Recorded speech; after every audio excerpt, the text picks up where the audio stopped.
04, 19 hours local time. The Caribbean Sea stretched out like hammered glass, flat, dark, and deceptively calm. Dawn was still an hour away, and the horizon dissolved into perfect blackness. Out here, the world didn't have cities or borders. It had only corridors, shipping lanes, patrol zones, and the invisible highways that smugglers bet their lives on every single night. And at 04:19, one of those bets was about to fail. A small surface contact blinked into existence at the edge of the radar picture.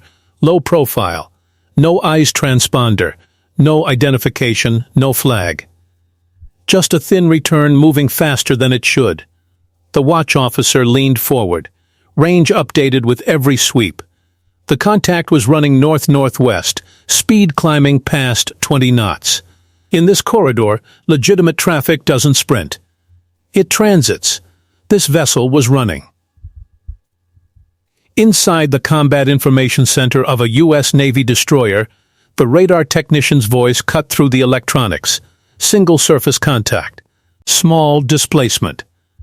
Bearing steady. Speed increasing. The plotter marked it. Time to closest approach was expanding, not shrinking. The vessel wasn't drifting into traffic. It was choosing open water. Deliberately. On the bridge, the officer of the deck's posture shifted. The flow of information tightened like a fist. Electro-optical cameras swung onto target. The image resolved through morning haze, narrow hull, low freeboard, weathered paint, no fishing gear, no wake pattern consistent with legitimate work. It looked civilian, but it didn't behave like one. Radio hails went out, clear, professional, repeated in English and Spanish. No response. The silence was logged. Analysts built a profile, length under 40 feet, twin outboards, fuel load for sustained speed but not range. The wake was clean, tight, disciplined. This wasn't a pleasure craft. This was a runner. And runners in the Caribbean carried only one thing: product. Mexican cartels had been using this corridor for decades. Fast boats, experienced crews, enough cash to make the risk worth it. They moved cocaine north in disposable vessels, betting the ocean was wide enough that some loads would slip through. Tonight, that bet was about to cost them $98 million. And then this happened. 04, 27 hours. The contact accelerated, 25 knots. The bow lifted under power. That was the tell. The hull was carrying weight. Heavy weight. The track supervisor said it plainly: heavy load. Small boat, high speed, no compliance. This stretch had a reputation. Sailors called it the funnel, where routes from South America narrowed before opening north toward Florida. If you were carrying contraband, this was where you pushed hard and hoped no one was watching. But someone was always watching. The destroyer held course. No dramatic turn. The goal wasn't pursuit yet. It was confirmation. Another hail. Still nothing. The contact shifted 5 degrees to port, testing whether anyone was paying attention. They were. The captain stepped onto the bridge wing, binoculars raised. He didn't need briefing. "Log the maneuver," he said calmly. The boat's route wasn't random, threading between shipping lanes, avoiding patrol tracks, staying outside helicopter ranges. Whoever was driving knew the water. That knowledge wouldn't save them. The watch officer ordered aviation to stand by. The message was quiet: this contact matters. Speed increased to 28 knots. The officer of the deck nodded. Contact classified as a runner. Runner didn't mean hostile. It meant intent. The vessel had chosen distance as defense. On camera, 3 figures became visible. No life jackets, no nets, no coolers. Just bodies braced against motion and screaming engines. The destroyer measured everything: wind, sea state, fuel burn, time. The ocean stayed quiet. Just the rhythm of a warship doing what it was built to do. Detect. Track. Decide. The captain lowered his binoculars. "Keep eyes on. This one's not stopping on its own. Out ahead, the boat pounded across water, engines wide open, committed to a choice it couldn't undo. The window to escape was closing. 04:34 hours. On paper, the small boat had every advantage. Lighter, faster, built to move product and disappear. That assumption was outdated. The destroyer ordered measured speed increase. Not a sprint, just enough to control geometry. Because it didn't need to close the gap. It needed to own it. In sick, the picture sharpened. The runner wasn't heading for port. It was pushing into open ocean. Betting speed would work. That was the mistake. Aviation spun up. Blades didn't turn yet, but crews moved, helmets on, checklists cycled. The helo wasn't a threat. It was a tool. A scalpel. Sensors locked on. The hull rode low. Engines pushed to limits. The wake told the story. Disciplined. Practiced. This wasn't panic. This was professional. Runner maintaining speed. Course steady. The destroyer answered without words. Data flowed. Solutions refined. Small boats lived on margins, fuel, temperature, sea state. Every minute at full throttle devoured all three. The destroyer had no such limits. Radio hails continued. Still nothing. The captain had seen this before. Different hull, different crew. Same logic. Run hard, hope the ship hesitates, trust the ocean is wide enough. It never was. At 05:34, the aviation officer reported ready. The captain nodded. Launch. The helicopter lifted cleanly, rotor wash blasting spray. It arced wide, climbing for reach without confrontation. The message wasn't intimidation. It was awareness. From above, everything changed. The runner's path was drawn in white water and exhaust. Obvious. Trackable. Inescapable. Sensors painted the scene. Engine heat flaring orange. Hull vibrating under strain. Crew movements tight. The pilot kept safe distance. Legal. Professional. A calm radio call repeated the hail. No threats. No emotion. No reply. The runner's wake tightened. Bow lifted. Engines pushed past design limits. In sick, analysts saw it. Fuel spiking. Heat blooming. Unsustainable. This couldn't last. The destroyer adjusted. Not matching speed, matching geometry. Close enough to control, far enough to avoid escalation. This wasn't a race. It was a squeeze. At 05:41, the runner made its move. Sharp turn to starboard, violent spray. Classic evasion, brake tracking, create uncertainty. It didn't work. The helicopter slid laterally with precision. The destroyer held steady. Sick updated without pause. The runner straightened and surged. 30 knots, maybe more. The bridge stayed quiet. The captain didn't raise his voice. Systems did exactly what they were designed for. Layer information, remove guesswork, eliminate options. From above, crew count confirmed. 3 individuals. No safety gear. No visible cargo. Everything of value was hidden below. Boat is heavy, not configured for fishing, no compliance. The captain's response copy. 05:49 hours. The runner's speed dropped 2 knots. Subtle, but sensors caught it. Fuel catching up. Heat climbing. The margin was disappearing. The helicopter descended deliberately. Altitude came down until rotor wash skimmed the surface, kicking spray across the deck. Still no flyover.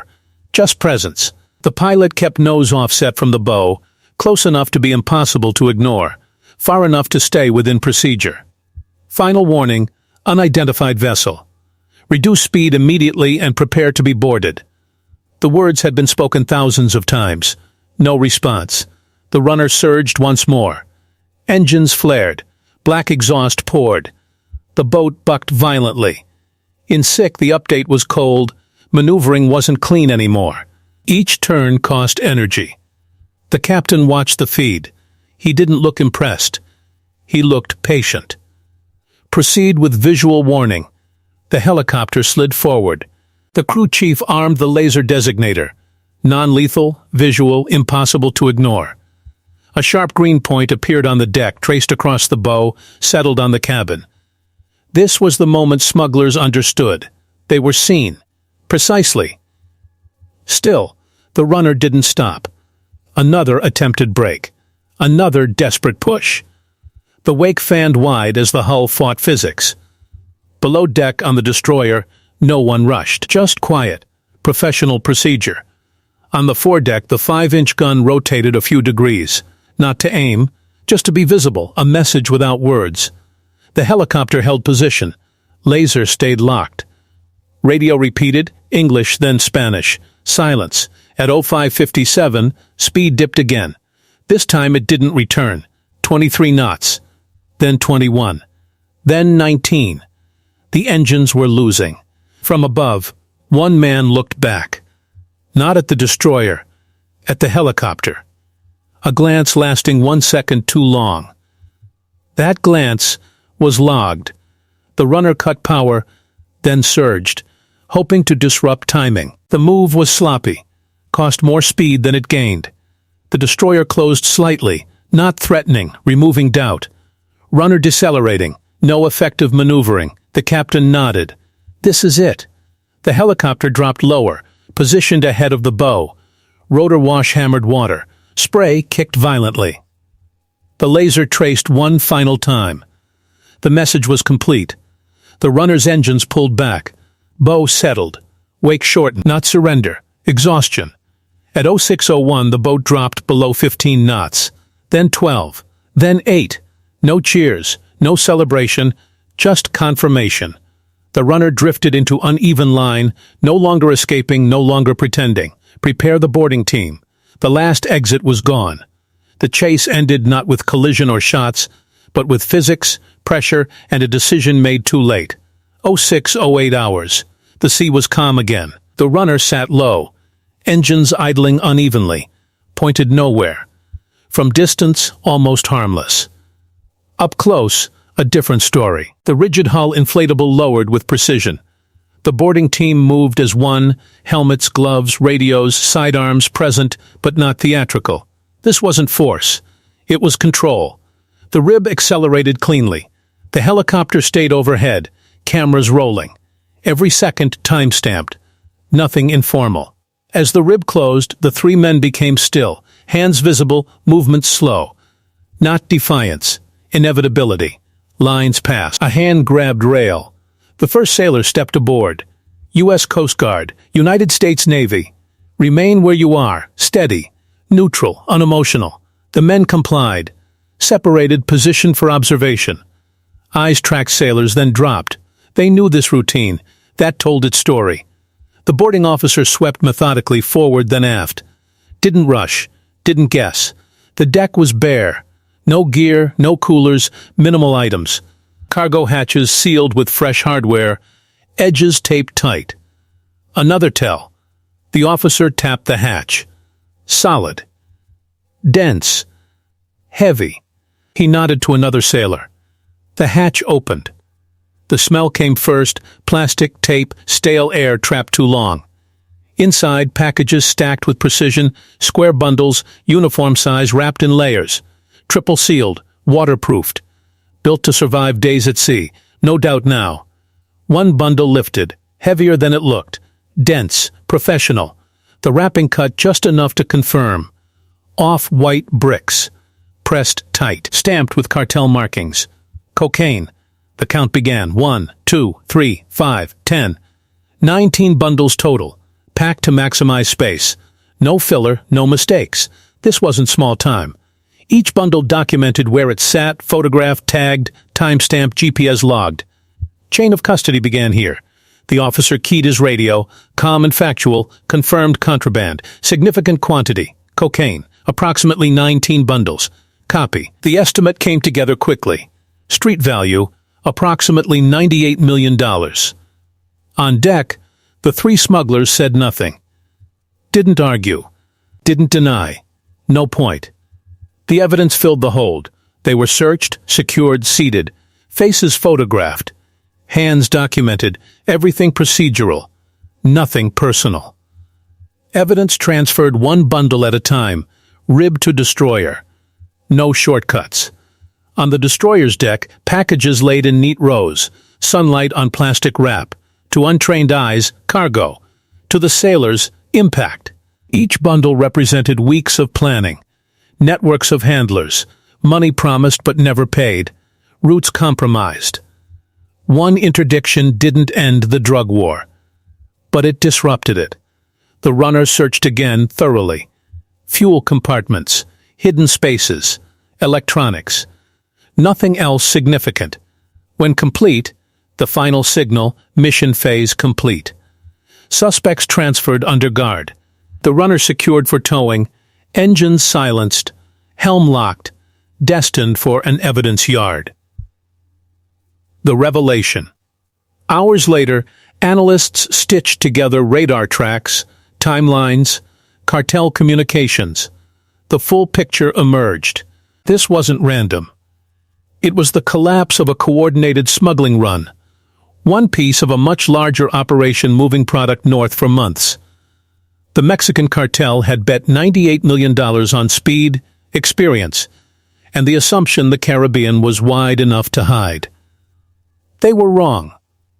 The U.S. Navy didn't just intercept one boat. They dismantled a route, exposed a pattern, seized enough cocaine to flood cities, and the message to every cartel watching was louder than any press release. The ocean isn't empty. It's watched. So here's the question. If one destroyer can collapse a $98 million operation without firing a shot, how many more boats are out there right now, running the same routes? Will cartels adapt? Different tactics, deeper routes, new technology? Or has the Caribbean gateway permanently shifted toward U.S. advantage? Drop your analysis below. Because the war on drugs isn't in cities anymore. It's on open water, where radar sees everything and silence means guilt. If you want more operations broken down step by step, hit like, subscribe, and turn on notifications. Because the next interdiction won't be cocaine. It'll be something far more dangerous. And trust me, you won't want to miss it.